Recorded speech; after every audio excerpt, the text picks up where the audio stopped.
Yohana 3:16 tureba uburyo Kristo Imana ivuga ngo yakunze abari mu isi cyane itanga umwana wayo kugira ngo abari mu isi bakizwe nawe, abamwizera bose bazakizwe nawe, nibazacirwa iteka ubwo bazahabwa ubugingo bw'iteka ryose binyuze mu kwizera umwami wacu. Noneho icyo kintu tubanze tucyumve neza. Umutima wa Yesu waranzwe n'urukundo. Niyo mpamvu rero muri Yohana, mu butumwa bwiza bwa Apostle Yohana, ibice bizaho 13 uhere ku murongo wa 36 haravuga ngo 34 ngira ngo na 5 haravuga ngo ngira itegeko rishya, mukundane nk'uko nabakunze. Kavuga ngo kandi nimukundane nibwo isi izamenya yuko muri abigishwa banjye. Murumva ko Yesu yaranzwe n'urukundo, arangiza duha itegeko rishya ryo kugira ngo natwe abari ku isi twiga gukundana ku kigero gishyitse, hanyuma tugere ikirenge muke dukunde bagenzi bacu. Niyo mpamvu mbashimira mwebwe abamaze kujoyininga uyu murimo w'Imana dukorera muri isi y'ikoranabuhanga. Kuba muhari nibyo bituma natwe tuboneka umunsi ku wundi. Ibyo turabibashimiye cyane.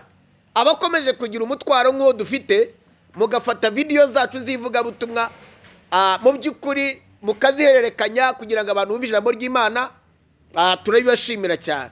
Ngo ni umutima wo gukunda ijambo ry'Imana ndetse no gukunda abo yatumye. Rero ikintu cya mbere tugomba kwigira kuri uyu mutima, aho Bibiliya idukangurira ivuga ngo mugire wa mutima wari muri Kristo Yesu. Icya mbere tugomba kureba kandi tugomba kwiga nk'isomo rikomeye, Yesu yaranzwe n'umutima wo kugira urukundo, yaranzwe n'umutima w'urukundo. Icya kabiri kiranga imimerere mwisi, urebye ke yaherezaga abantu, urebye kuntu yirirwaga amasinagogi, urebye kuntu yicaraga mu ngo z'abanyabyaha, kuntu yabatuzaga, kuntu yabakizaga indwara, kuntu yabagiraga neza, kuntu yabahaga iyo keye, ubirebye niho mpamvu idini y'ubwibone yo hambere yaramurebye iramwitegereza. Agiye mu nzu ya Zakayo amwakiriwe mu rugo, abakoresha b'ikoro baramuseka, baravuga ngo iba yamumenyaga ntabwo yakagiye muri ya nzu y'uriya muntu, kuko Zakayo yari umuyobozi ukomeye wo hambere. Ariko mu by'ukuri ubuhamya bwe ntabwo bwari bwiza muri sosiyete. Nubwo ari umuyobozi, ntabwo ubuhamya bwe bwari bwiza. Ariko abantu baramukwenye ngo nuko agiye mu nzu ya Zakayo. Muri bukubwa agiye mu nzu ya Mariya, wa mudamu wari indaya ruharwa, igihe yari yicaye mu nzu y'umukoresha w'ikoro, nabwo abanyedini b'ishyari bamaze kubatwa n'imigenzo y'imyemerere yabo, cyangwa se imigenzo n'imico yabo, batari bazi Kristo, nabwo baramuneguye. Ariko Yesu ntibyamuciye intege, yakoze ibyo yagombaga gukora, ibyari byaramuzanye, ababarira abanyabyaha, abantu babona agakiza. Idini iri aho ngaho irebera itazi ikimaze. Imana ishimwe itarangiza umunyedini. Idini ni mbi cyane, idini ntabwo ari nziza, koko idini nzima nitunze Yesu mu mutima, kubatuka nayo ibindi by'imigenzo, gufata ijambo ry'Imana abantu bakarihindura imigenzo, ariko imbere indani umuntu w'imbere muri wo atarahinduka, ataramurikirwa n'ukuri, atarakora ibingibi ndi mu kubigisha. Mu by'ukuri uwo muntu abatarabatuka aba ari umunyamigenzo n'umunyamategeko gusa, ariko nta gakiza kaba kakageze muri we. Abakiri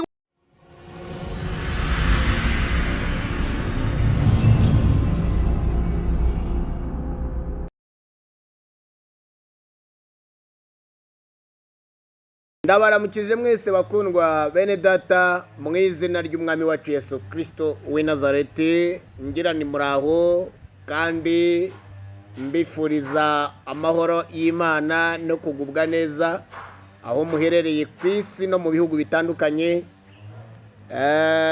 Ngarutse ndi Pastor Steven nk'uko bimenyerewe mu isaha y'ijambo ry'Imana. Muri uyu mwanya ndagira ngo mfate uyu mwanya mbiyegereze mwese aho muri muherereye, mbifuriza amahoro ya Nyagasani, mbifurize kubaho no gutera imbere, mbifurize kugira inka n'amafaranga, mbifurize no kugira ubuzima bwiza muri byose.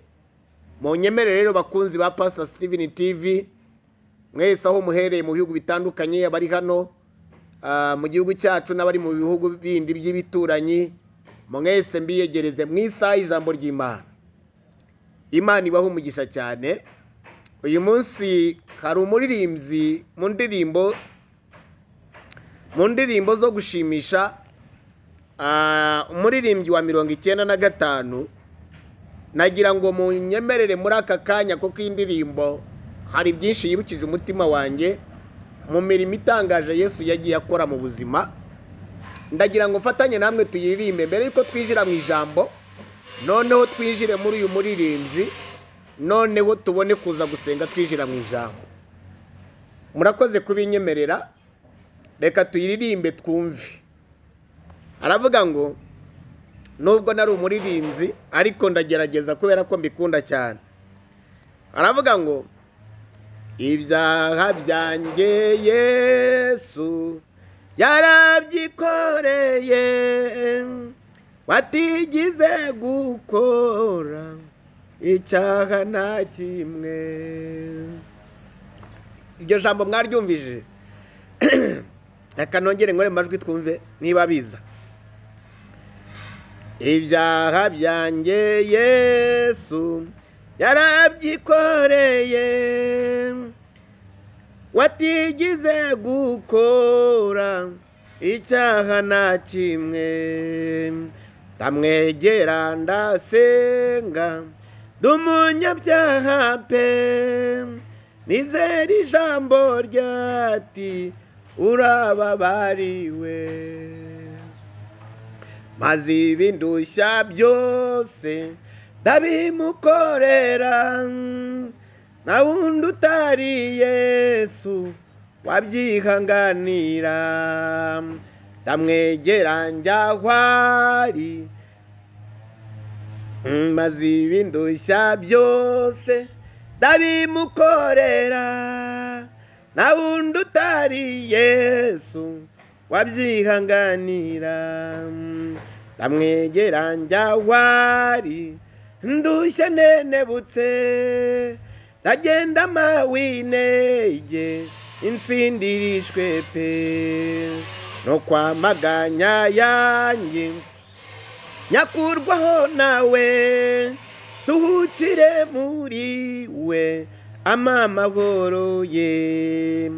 Emmanuel Kristo zina rihebuje, rimbera nk'umubavu uhumura neza. Icyama nkaba haleluya. Reka nsa n'umuntu uhagarara aho ngaho. Iyi ndirimbo iraryoshye cyane, impamvu yankoze ku mutima nkaba mbanje gusa naho nubwo ijwi risa n'iryagoranye rimaze igihe ritarepeta, ariko mu by'ukuri iyi ndirimbo nari natangiye mbabwira ngo inyibukije umurimo Yesu yakoze muri gihe.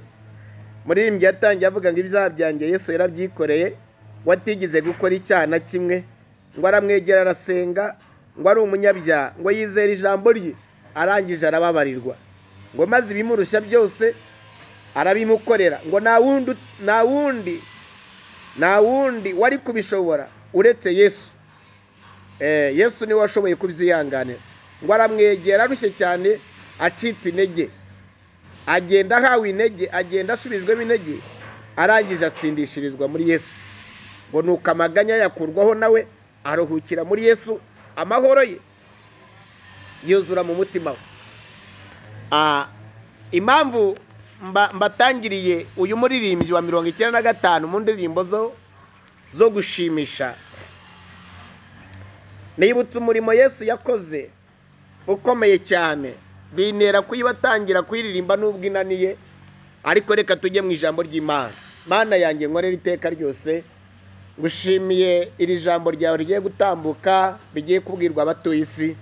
Reka mbakanwa kawe uvugane n'imitima y'abatuye isi, maze iri jambo rigira umutima w'umuntu ryungura, kandi mwami iri jambo rigire icyo twigira kuri wowe. Ni wowe rugero ruhebuje byose, ni wowe buruhukiro bw'imitima ryawe rihabwa icyubahiro.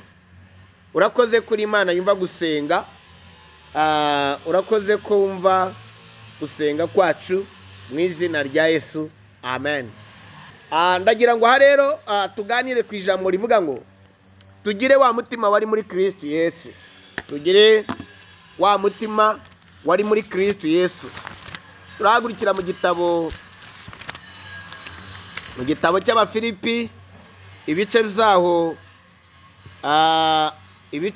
ni 2, uhereye ku murongo wa 5, umurongo wa 5 kugeza ku wa 6. Dusome mu izina ry'umwami wacu Yesu. Aravuga ngo mugire uwo mutima, mugire wa mutima wari muri Kristo Yesu.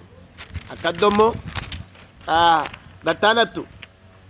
Uwo nubwo yabanje kugira akamero k'Imana, ntiyatekereje yuko guhwana n'Imana ari ikintu cyo kugundirwa, ahubwo yisiga ubusa, ajyana akamero k'umugaragu w'imbata, agira ishusho y'umuntu, kandi amaze kuboneka afite ishusho y'umuntu, yicisha bugufi, araganduka niyanga no gupfa, ndetse n'urupfu rwo ku musaraba. Nicyo cyatumye Imana imushyira hejuru cyane, ikamuha izina risumba ayandi mazina yose, kugira ngo amavi yose amupfukamire mu izina rya Yesu. Amen. Bakundwa rero, ndagira ngo tuganire kuri iki gitekerezo, cyangwa se kuri iri jambo ritubwiye ngo tugire wa mutima wari muri Kristo Yesu. Tugiye kureba ibintu byaranze Yesu, byarangaga imimerere y'umutima wa Kristo. Ndagira ngo tubyigireho, kuko n'ubundi niwe rugero rusumba izindi ngero zose. Tumwigireho mw'itorero. Intego y'iri somo ni ugutuma nzanywe no kubwira abizera bose bo muri ku isi, no kubakangurira mwese kugira ngo dusobanukirwe imiterere y'uyu mutima waranze Kristo. Imiterere y'uyu mutima waranze Kristo, icya mbere tugomba kureba, umutima wa Kristo waranzwe no gukunda abantu cyane. Umutima wa Yesu urangwa n'urukundo. Kristo muri Yohana 3:16 tureba uburyo Kristo Imana ivuga ngo yakunze abari mu isi cyane, itanga umwana wayo kugira ngo abari mu isi bakizwe nawe. Abamwizera bose bazakizwe nawe, ntibazacirwaho iteka, ahubwo bazahabwa ubugingo bw'iteka ryose, binyuze mu kwizera umwami wacu. Noneho icyo kintu tubanze tucyumve neza. Umutima wa Yesu waranzwe n'urukundo. Niyo mpamvu rero muri Yohana, mu butumwa bwiza bwa Apostle Yohana, ibice bizaho 13 uhereye ku murongo wa 36, haravuga ngo 34 ngira ngo na 5 haravuga ngo ngira itegeko rishya, mukundane nk'uko nabakunze. Kakavuga ngo kandi nimukundane nibwo isi izamenya yuko muri abigishwa banjye. Murumva ko Yesu yaranzwe n'urukundo, arangiza duha itegeko rishya ryo kugira ngo natwe abari ku isi twiga gukundana ku kigero gishyitse, hanyuma tugere ikirenge muke dukunde bagenzi bacu. Niyo mpamvu mbashimira mwebwe abamaze kujoyininga uyu murimo w'Imana dukorera muri isi y'ikoranabuhanga. Kuba muhari nibyo bituma natwe tuboneka umunsi ku wundi. Ibyo turabibashimiye cyane. Abakomeje kugira umutwaro nk'uwo dufite, mugafata video zacu zivuga butumwa, mu by'ukuri mukazihererekanya kugira ngo abantu bumve ijambo ry'Imana, turabibashimira cyane. Wo ni umutima wo gukunda ijambo ry'Imana ndetse no gukunda abo yatumye. Rero ikintu cya mbere tugomba kwigira kuri uyu mutima, aho Bibiliya idukangurira ivuga ngo mugire wa mutima wari muri Kristo Yesu. Icya mbere tugomba kureba kandi tugomba kwiga nk'isomo rikomeye, Yesu yaranzwe n'umutima wo kugira urukundo, yaranzwe n'umutima w'urukundo. Icya kabiri kiranga imimerere, icya kabiri kindi tugomba kureba aho ngaho, imimerere y'umutima wa Kristo. Kristo yaranzwe no kwicisha bugufi, nk'uko twabirebye mu ijambo ry'Imana. Riravuga ngo nubwo yabanje kugira akamero nk'ak'Imana, ntiyatekereje yuko guhwana n'Imana ari ikintu cyo kugundirwa, ahubwo yisiga ubusa, agira akamero k'umugaragu w'imbata, agira ishusho y'umuntu. Amaze kuboneka afite ishusho y'umuntu, yicishije bugufi. Muri icyo kintu cyamuranze, umurongo w'8, icyo ni icya kabiri, point ya kabiri. Yesu yaranzwe n'umutima wicisha bugufi, umutima w'umuntu, umutima nako w'impuhwe. Yaranzwe no kwicisha bugufi. buriya kwicisha bugufi ni urufunguzo rw'ubutunzi bwo mu buryo bwo mu mwuka. Iyo umuntu ugira umutima uca bugufi, nta rwego na rumwe aba atazurira ngo azagereho. Umuntu urangwa na kamere ica bugufi, nta rwego na rumwe aba atazurira ngo azagereho. Kubera iki? Kwicisha bugufi ni urufunguzo rw'ubutunzi bw'ibyo mu mwuka. Ako kantu mukanotinge mukumve neza, ni akantu k'ingenzi muri iri somo. Icya kabiri cyananze Yesu tubonye ni ubuzima bwicisha bugufi. Ni ubuzima bwicisha bugufi. Kubera iki? Nubwo yabanje kugira akamero nk'akanga, ntiyatekereje yuko guhana n'Imana ari ikintu cyo kugundirwa. Uyu munsi abantu mu miterere ya muntu, abantu bagundira ibyubahiro byabo, bakaguma mu gukomera kwabo. Disi ntibamanuke ngo basange abandi, ntibamanuke ngo bahereze abandi serivisi kandi arizo bashinzwe kubahereza. Abantu ntibamanuke. Uwo mutima wo kumanuka w'abakomeye kumanuka, ubwo ndakora mu mpande zose. Mutima wo kumanuka abayobozi bagasanga abaturage, mbibona mu mihigo no mu miyoborere myiza y'igihugu cyacu Imana yahaye iki gihugu, mu buyobozi bwiza yatanze.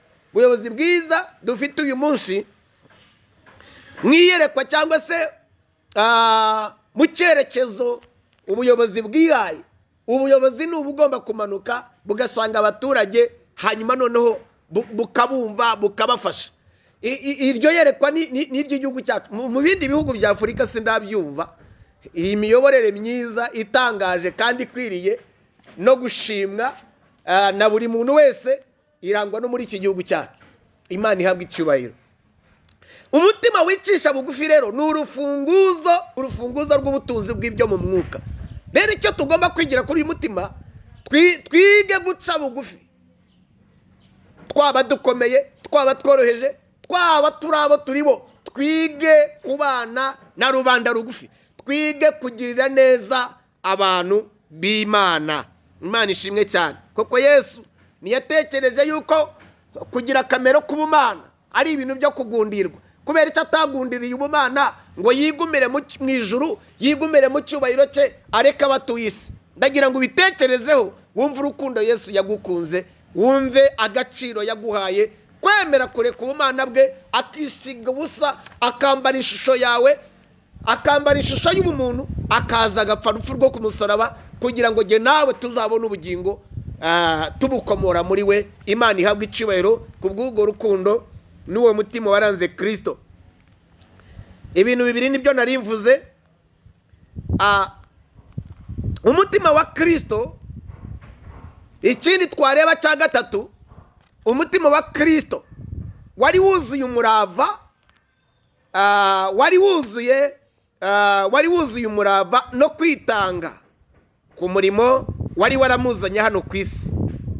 Imana ihabwa icyubahiro. Haleluya. Wari wuzuye umurava no kwitanga ku murimo wari waramuzanye hano ku isi. Reka turebe ikindi cyanditswe, hanyuma noneho tubone gusobanura. Ikindi kigomba cyaranze umutima wa Yesu ni ukwitanga bikomeye cyane. Kwitanga bikomeye cyane. Kwitanga bikomeye cyane. Imana ihabwa icyubahiro.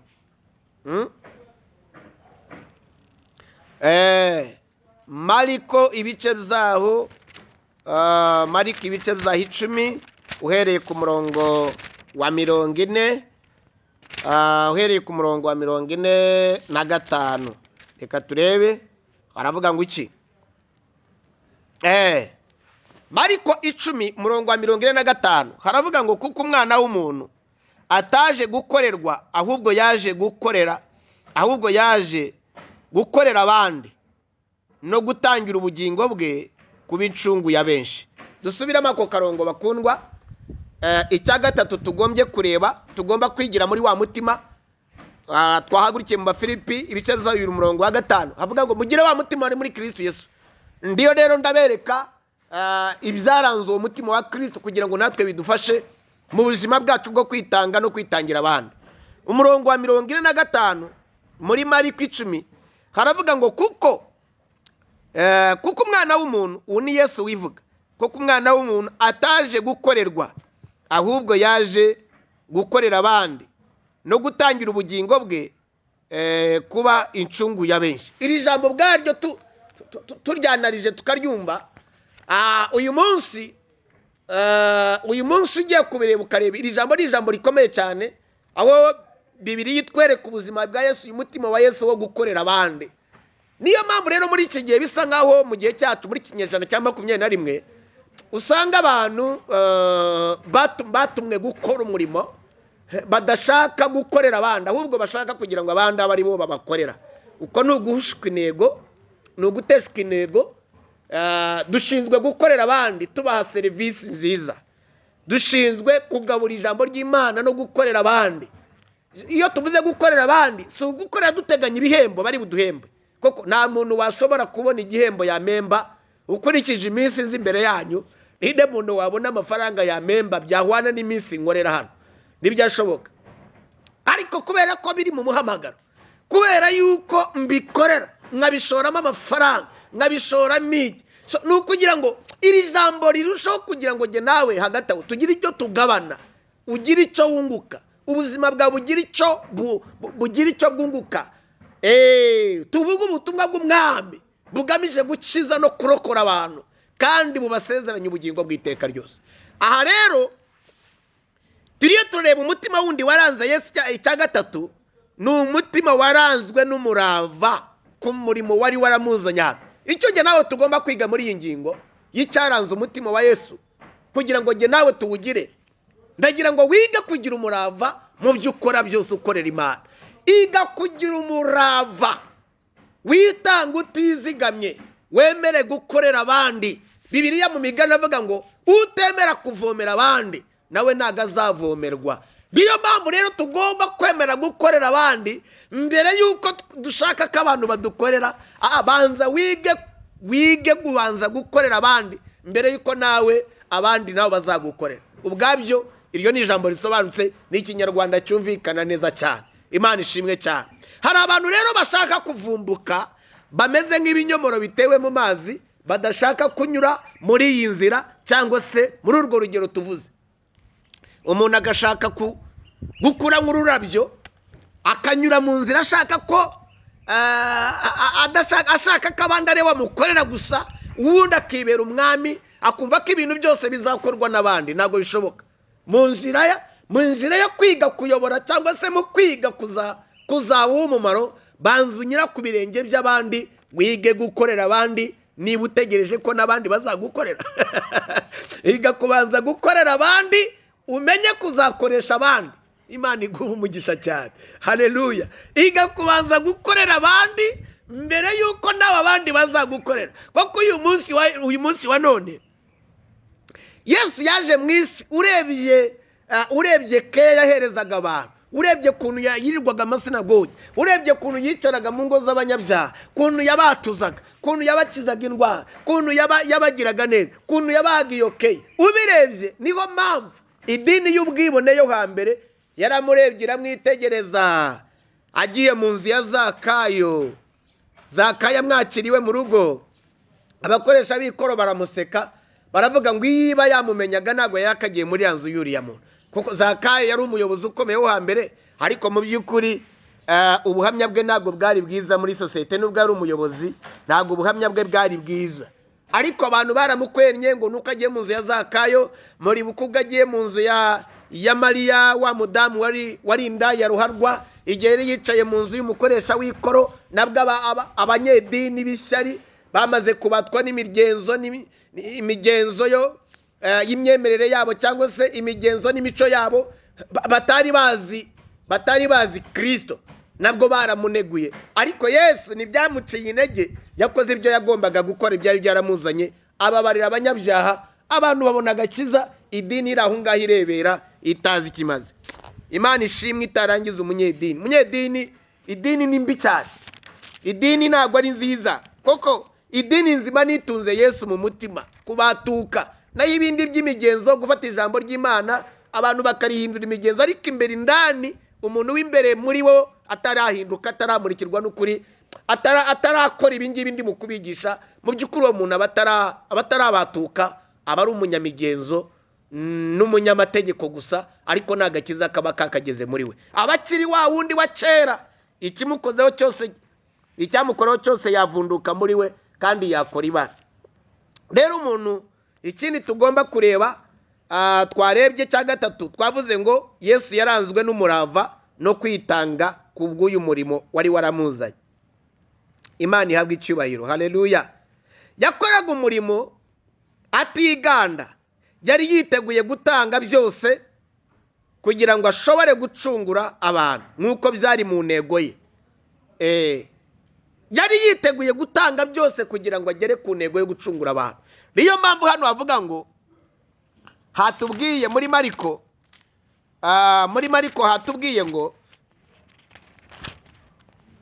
kuko umwana w'umuntu ataje gukorerwa, ahubwo yaje gukorera abandi kugira ngo atangire ubugingo bwe, atangire ubugingo bwe kuba incungu ya benshi. Urumva rero iyo Bibiliya ivuga ngo yatangiye ubugingo bwe kuba incungu ya benshi, n'aboroheje n'abakomeye, n'abatuye isi yose.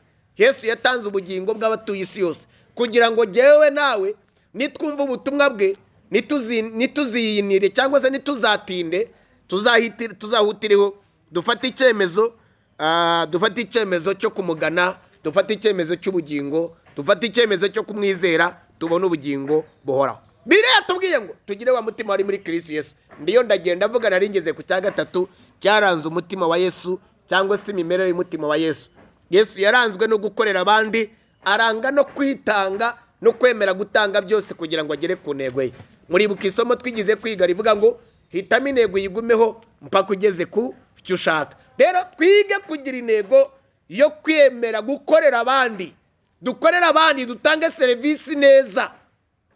Waba uri umugabura w'ijambo ry'Imana, iga gutanga serivisi neza, kubera ko ubuzi neza ko igihembo uzagihabwa n'Imana yo mu ijuru. Ishobora gukoresha abantu n'abayo, ikanyuza umugisha mu maboko y'abantu, Imana ikaguhemba. Bijya bibaho kandi tujya tubibona mu gihe gikwiriye. Ariko ntabwo dukwiriye gufata ijambo, ntidukwiriye gufata umurimo w'Imana ngo noneho tuwugire igikoresho cyo gushaka kumva ko abandi aribo badukorera, hanyuma twebwe tube ba kingi badakorwaho, tube abantu barega inkokora mu makote, niturangiza tube abantu b'ibitangaza. Oya, tumanuke twige kugira akamero ko guca bugufi, twigire kuwaduhamagaye, twigire kuwaduhaye inshingano, yicishije bugufi, niyanga no gupfa rubi, yemera gupfa. Rero twemere kwitanga, kuko buri muntu wese ku murimo we niho azapfira. Rero umusirikare ku rugamba yemera gupfira ku rugamba, apfira igihugu cye.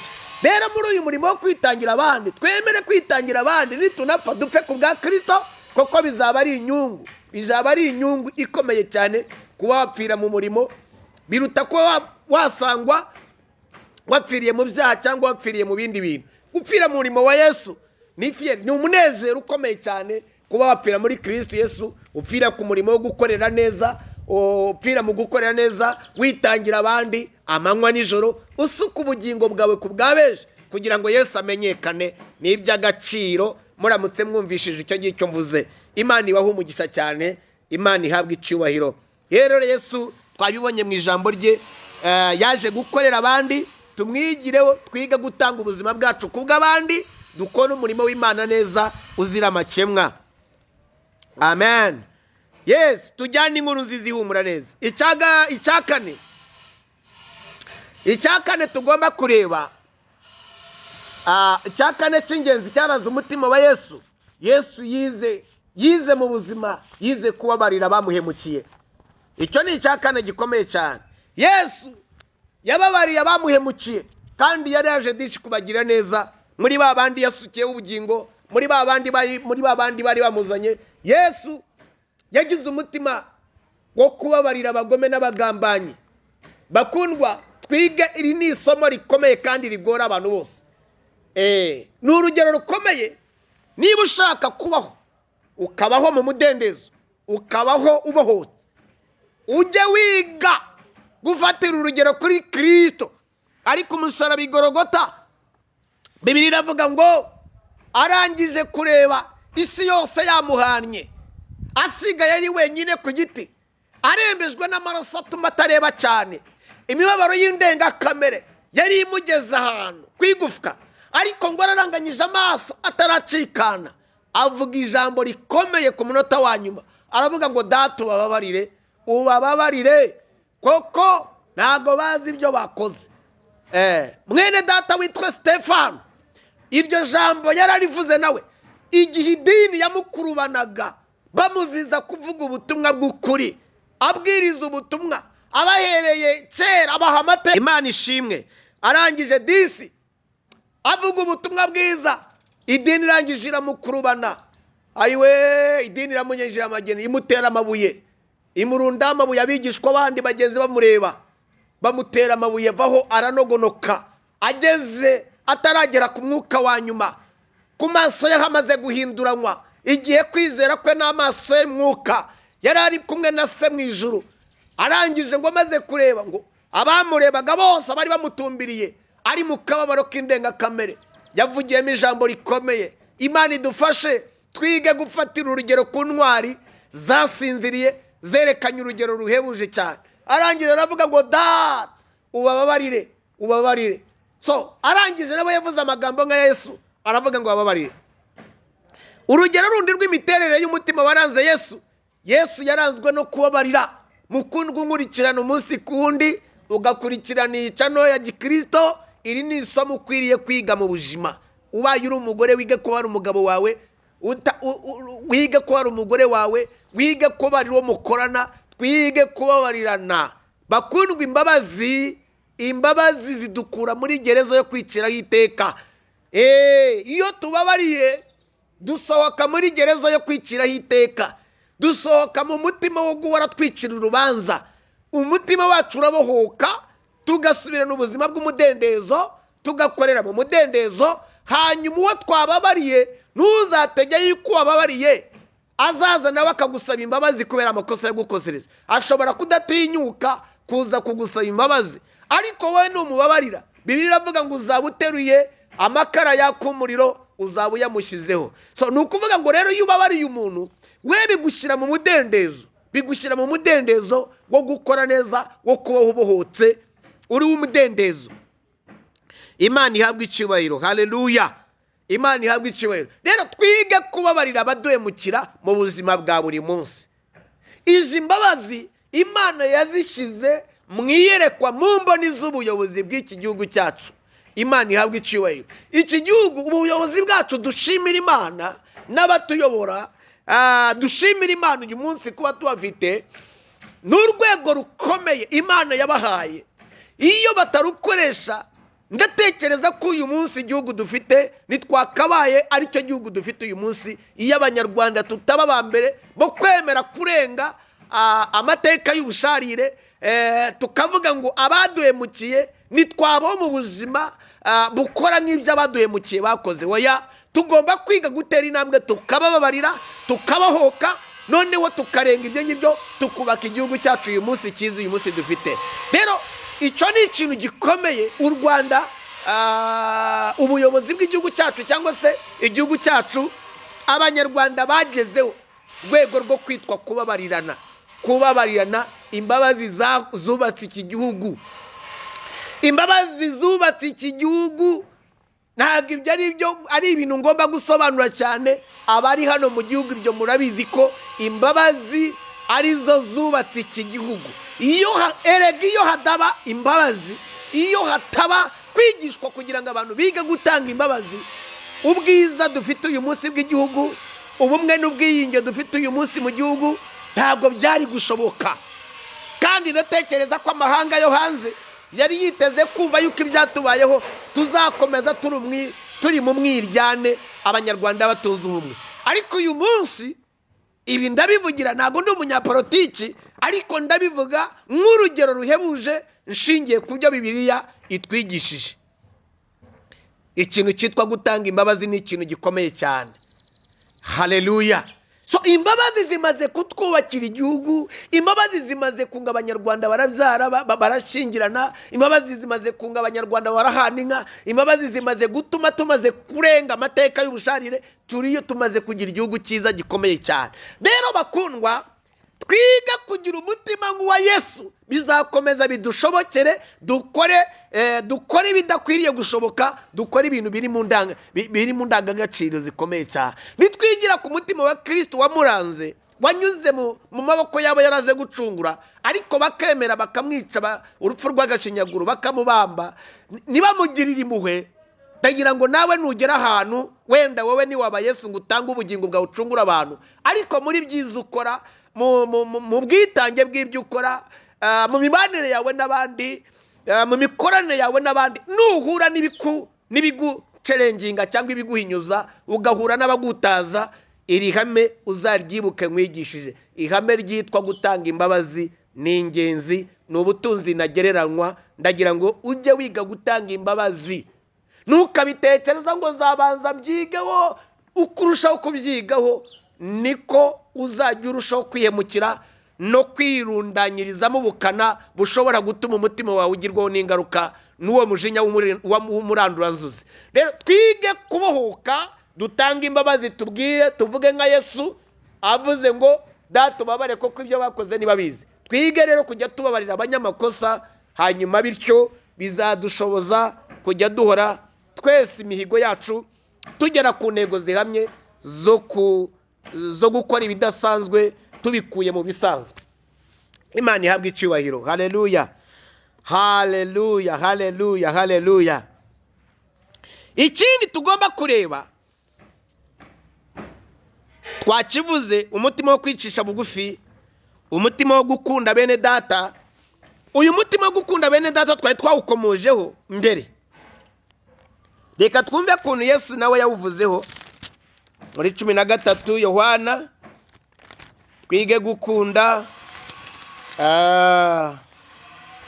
abantu b'Imana. Imana ishimwe cyane.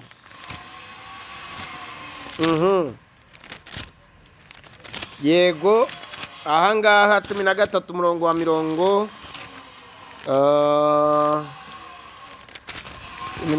umurongo waho wa 30, murongo wa 34 uravuga ngo ndabaye itegeko rishya ngo mukundane nk'uko nabakunze, abariko namwe mukundana.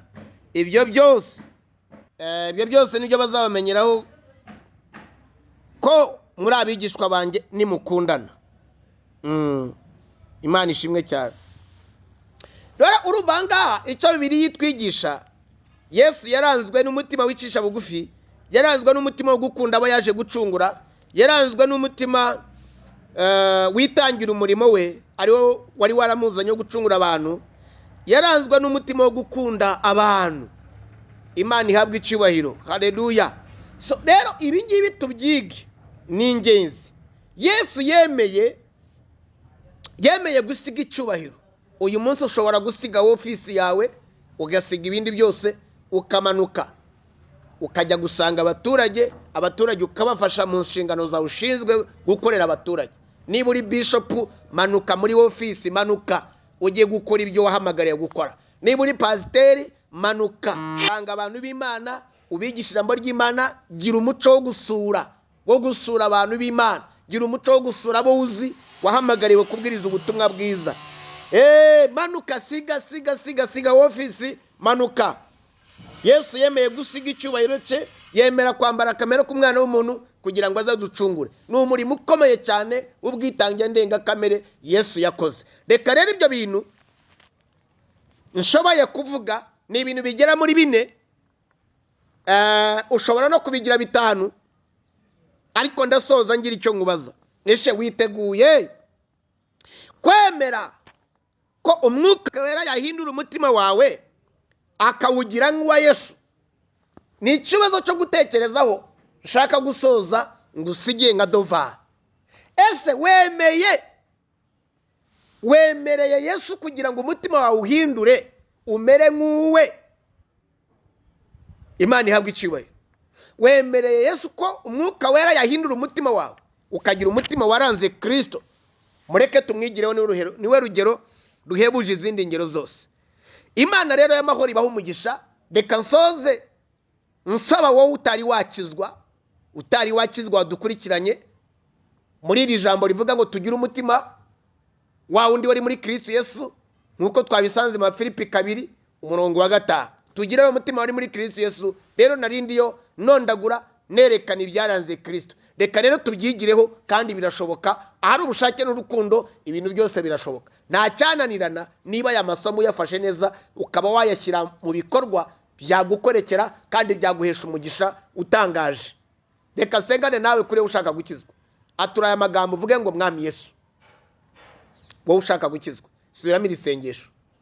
Vuga ngo Mwami Yesu, uzamuye ukuboko kw'indyo, uyu munsi wa none ndakwizeye n'umutima wanjye wose, mbabarira ibyaha byanjye byose, unyejeshe amaraso yawe kandi umbabarire. Mwizere na gato kandi ho mu izina rya Yesu nakiriye, ndakwakiriye nk'umwami nk'umukiza wanjye. Amazina yanjye wakuriye mu gitabo cy'abarimbukaga uyandike mu gitabo cy'ubugingo. Uhereye none ndi uwawe iteka ryose. Amen. Urakijijwe. Nibwo iryo sengesho urisubiyemo uhaye agaciro urupfu Yesu yagupfiriye. Wakiriye agakiza kabonerwa ku musaraba Golgotha, kabonerwa muri Kristo Yesu. Muri iri yararimbye undi nabatangira ngo ibyaha byanjye Yesu yarabyikoreye, nta wundi wari kubishobora. Utekereza ko ibyaha ari nde wabishobora? Ntabwo ari so wanyu wabishobora, ntabwo ari muraba muvukana. Yesu wenyine niwe karuhura, niwe wateze umugongo kugira ngo umutwaro ukuriho uwumushyireho, hanyuma wowe rero uruhuke uhinduke umudendezo. Imvune zawe zose uzishyire kuri Yesu. Niwe wenyine ufite ubushobozi bwo gutunganya ibigoramye, akagorora ibikomeye muri wowe, ubundi akagushyira ku murongo. Rero ndagira ngo gushimira uwo mwanya kuba umuhisemo ukaba umwakiriye. Reka mwese mbasengere aya masomo atubera amasomo y'ingirakamaro, murakabaho mugira Imana. Reka mbasengere. Mana yanjye nkorera iteka ryose, ijambo ryatubwiye ngo tugire umutima wari muri wowe. Turagusabye muri uyu mwanya, turasaba umutima w'impuhwe wakuranze, kugira ngo uyu mutima w'impuhwe mu izina rya Yesu, maze uyu mutima wo kwicisha bugufi reka umanukire itorero ryawe, umanukire buri munyarwanda wese mu rwego arimo. Umutima w'impuhwe, umutima w'ubwitange, umutima w'ubutwari, umutima wakuranze wo kwemera gukorera abandi. Reka Mwami, natwe nk'abayobozi, nk'abavugabutumwa, twige gusuka ubuzima bwacu muri bagenzi bacu, tugukorere dusohoze umuhamagaro icyo waduhamagara. Imana urakoze. Rero ibi byose aya mavuta yakuranze yakwerekaniweho, reka aya mavuta y'iri jambo n'uru rugero ruhebuje Mwami udushoboze kugera ikirenge mu cyawe. Niko nsenze nisengera. Imana niba umugisha. Nagira ngo mfate uyu mwanya mbashimire cyane. Mukomeze mukore subscribe and like, dushyigikirane, tuzamurane. Ariko n'inama zanyu turazikeneye muri uru rubuga rw'isi y'ikoranabuhanga. Muze mutugire inama, mutwereke ibyo twakongeramo, mutwereke ibindi. Inama zanyu turazikeneye kandi turatekereza yuko ibyo tubigisha bibafitiye umumaro ukomeye cyane. Niba bifite umumaro ukomeye cyane, rero muhaguruke muze mudushyigikire, tubone ibikoresho bisumbye ibyo dufite. Dukeneye kugura ibikoresho bikomeye, hanyuma noneho kamera ubwo niyo ikenewe, ibintu bisumbye ibyo dukora uyu munsi, ariyo gutanga ijambo ry'Imana n'ibiganiro bitandukanye. Reka mbashimire. Duhuriye muri comment, telefoni yacu biriho aho ngaho. Mushoboye gutanga igitekerezo n'inama zanyu n'izingirakamaro. Uwashaka kugira icyo tubaza, telefoni zacu ziba zikuri icano, mujye muduhamagara. Turahari kubakira no kubatega yombi no kubumva. Shalom shalom.